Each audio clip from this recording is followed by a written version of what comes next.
Next question है बच्चों आपका, नियोजन का महत्व बताइए। इंपॉर्टेंट क्वेश्चन है। जो भी हम प्लानिंग करते हैं उसी को नियोजन कहते हैं।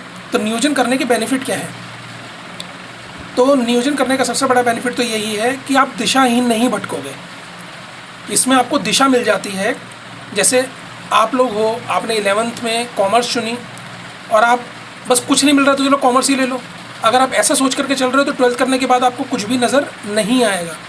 कोई भी बोलेगा बीकॉम कर लो, कोई कहेगा बीए कर लो, तो आप बेवकूफ़ों की तरह बस इधर से उधर भटकते रहोगे। जहाँ भी कोर्स में एडमिशन मिल गया आप कर लोगे। लेकिन अगर किसी बच्चे ने कॉमर्स इस वजह से लिए क्योंकि उसे सीए करना है, वो पहले से उसने डिसाइड कर रखा है, तो वो दिशाहीन नहीं भटकेगा। 11th में अकाउंट्स वगैरह पर, इकोनॉमिक्स, बिजनेस स्टडी पे सब पे पूरी तरह ध्यान देगा। वो 12th कंप्लीट करेगा इसी तरह से, और 12th कंप्लीट होते होते ही, बल्कि रिजल्ट आने से पहले ही, वो सीए के लिए फाउंडेशन कोर्स या सीपीटी पहले से ही भर देगा, जिसकी वजह से वो तुरंत ही 6 महीने में फाउंडेशन का पेपर दे और उसके बाद अपना सीए के अंदर एंट्री ले ले। तो उसे पहले से अगर पता है कि उसे सीए ही करना है, तो दिशा उसे पता है, अपना डायरेक्शन पता है, गोल पता है, उद्देश्य पता है, तो वो पहले से ही योजना उसने बना रखी है। तो योजना बना रखी है क्या, कि कॉमर्स लूँगा और भविष्य में सीए करूँगा। तो योजना बनाने की वजह से उसको दिशा मिल जाती है, और दिशा मिलने की वजह से उसको कहीं भी भटकने की आवश्यकता नहीं होती। तो नियोजन का सबसे बड़ा महत्व ये है कि नियोजन दिशा प्रदान करता है। इसके माध्यम से संस्था के उद्देश्य निर्धारित होते हैं, और उद्देश्य निर्धारित होने से कर्मचारियों को एक दिशा मिल जाती है, तथा सभी कर्मचारी तथा सभी व्यक्ति, संस्था से संबंधित, कंपनी से संबंधित सभी व्यक्ति उसी दिशा की ओर कार्य करते हैं। सबकी डायरेक्शन एक ही रहती है, यानी कि निर्देश की एकता जो हमने पढ़ा था प्रबंध के सिद्धांत, उसी तरह से हम कार्य करते हैं। मतलब सबको एक ही डायरेक्शन में सोचना है, इधर उधर भटकने की ज़रूरत नहीं है। तो नियोजन के माध्यम से हमें एक दिशा मिल जाती है, क्योंकि नियोजन दिशा प्रदान करता है। नेक्स्ट है, अनिश्चितता के जोखिम को कम करता है। भविष्य अनिश्चित है, ये बात सबको पता है, यानी कि फ्यूचर इज़ अनसर्टेन। भविष्य में कल क्या होने वाला है, मार्केट बढ़ेगी घटेगी, मेरे प्रोडक्ट की डिमांड बढ़ेगी घटेगी, हो सकता है मार्केट में मेरे प्रोडक्ट की डिमांड बिल्कुल ही ना हो, या हो सकता है कि सब के सब मेरी ही डिमांड करें प्रोडक्ट की। तो टोटली भविष्य जो है पूरा अनसर्टेन है।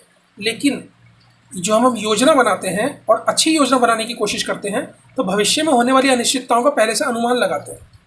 रिस्क तो है भविष्य के लिए, अनिश्चितताएं तो हैं, लेकिन अगर हमने अच्छी योजना बनाई है, तो भविष्य का जोखिम समाप्त नहीं होता, लेकिन भविष्य का जो अनिश्चितताएं हैं, जो जोखिम है, उसको कम जरूर किया जा सकता है। यानी कि जैसा आपने 12th के अंदर पहले से डिसाइड किया, मतलब 10th के बाद तुरंत पहले से डिसाइड किया कि आपको सीए करना है, तो हो सकता है आपका सीए कंप्लीट भी हो जाए, उसके बावजूद आपको नौकरी ना मिले। ये कोई ज़रूरी थोड़ी ना आपको नौकरी मिली जाएगी, जो आपने लाख रुपए की सोच रखी है, 2 लाख की सोच रखी है, आपको नौकरी मिलेगी, ऐसा ज़रूरी नहीं है। क्यों नहीं ज़रूरी? क्योंकि हो सकता है अगर मार्केट में डिमांड ही ना हो, मतलब मार्केट पूरी तरह से ठप पड़ी हुई है, इकोनॉमी पूरी तरह से समझ लो डिप्रेशन में आई हुई है, रिसेशन बहुत ज़्यादा है, तो हो सकता है किसी भी सीए को नौकरी ना मिल रही हो।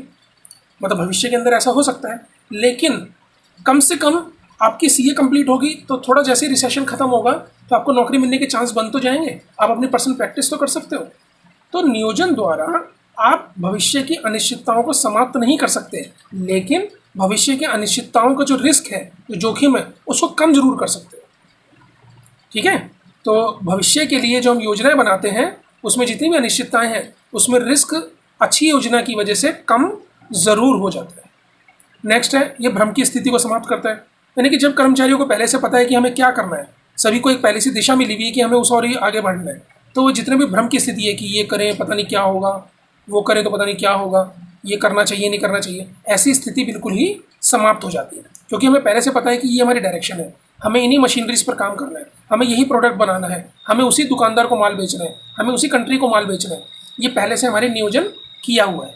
तो जब पहले से पता है तो हमारे को इधर उधर भागने की ज़रूरत नहीं पड़ती। फिर नियोजन नए नए विचारों को विकसित करता है। नियोजन के माध्यम से जब हम उद्देश्य निर्धारित करते हैं, तो उस उद्देश्य निर्धारित करते समय हमारे सामने बहुत सारे विकल्प होते हैं।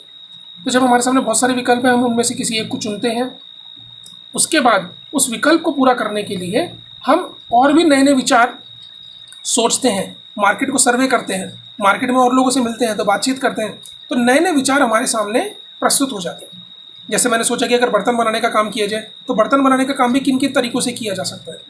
क्या मैं कहीं से तैयार बर्तन खरीद के लेके आऊँ, उसको मार्केट में बेचूँ, या खुद मशीनरी पे अपने पास बनवाऊँ, या फिर किसी से खरीद के लेके आऊँ, उसमें कुछ एक मशीनरी की हेल्प से मॉडिफिकेशन करूँ, अपने नाम का लोगो लगाऊँ, फिर बेचूँ। तो बहुत सारे नए नए विचार भी मेरे सामने आएंगे। तो नियोजन द्वारा नए नए विचारों को भी विकसित किया जा सकता है। फिर फर्स्ट क्वेश्चन में मैंने आपको बताया था कि नियोजन द्वारा निर्णय लेने में भी सहायता मिलती है।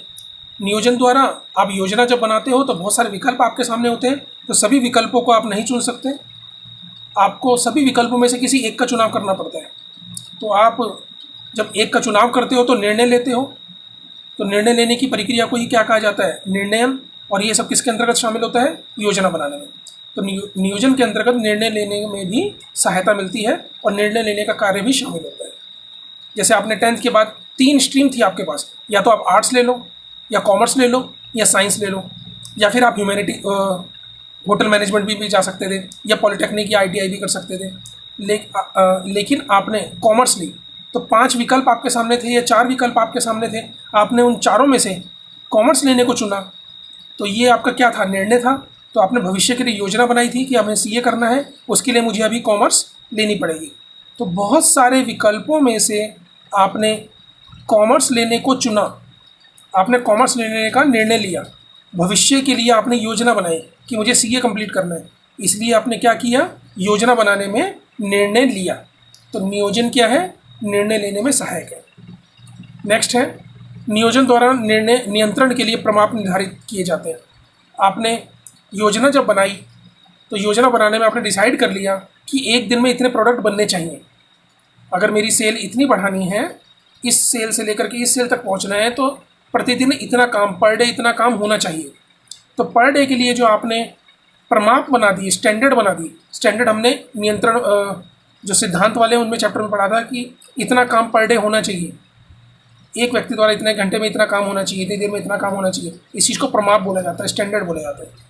तो नियोजन करते समय आप पहले से प्रमाप निर्धारित कर देते हो, और जब प्रमाप निर्धारित हो जाते हैं तो आपको नियंत्रण करने में आसानी रहती है। जैसे आपने अपनी फैक्ट्री के अंदर 10 मशीनरी लगा रखी है, और आप ये बोलते हो कि हर एक लेबर, 10 मशीनरी लगा रखी है और 10 ही लेबर काम करती है, तो हर एक लेबर प्रतिदिन 2 शर्टें बनाएगी।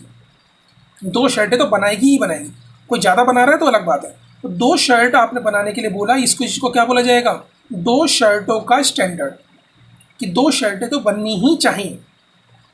तो अब आप क्या करोगे, नियोजन आपने कर लिया, योजना आपने बना ली है, उसके अंतर्गत आपने प्रमाप भी निर्धारित कर दिए। अब आपके जो सुपरवाइज़र हैं, या जो निम्न स्तरीय प्रबंधक हैं, या जो मध्य स्तरीय प्रबंधक हैं, जो फैक्ट्री का जो मैनेजर है, वो अब ये देखेगा कि क्या शर्टें उस हिसाब से बन पा रही हैं, यानी कि हर एक लेबर 2 शर्टें मिनिमम बना पा रही है, नहीं बना पा रही। अगर कोई एक लेबर खाली एक ही शर्ट बना रहा है और ऐसा काम करते हुए उसे 2 या 3 दिन हो चुके हैं, तो फिर आप डेफिनेटली उस और ध्यान दोगे। अगर वो उस काम करने के योग्य नहीं है तो फिर उसको या तो फैक्ट्री से हटाओगे, या फिर उसको मोटिवेट करोगे कि भाई आपके काम में कुछ ना कुछ कमी है। तो नियोजन द्वारा नियंत्रण करने में भी आसानी रहती है। नियोजन द्वारा नियंत्रण करने के लिए जो प्रमाप निर्धारित किए जाते हैं, उससे नियंत्रण करने में आपको आसानी रहती है। ये 6 पॉइंट है। ये क्वेश्चन था हमारा नियंत्रण का महत्व।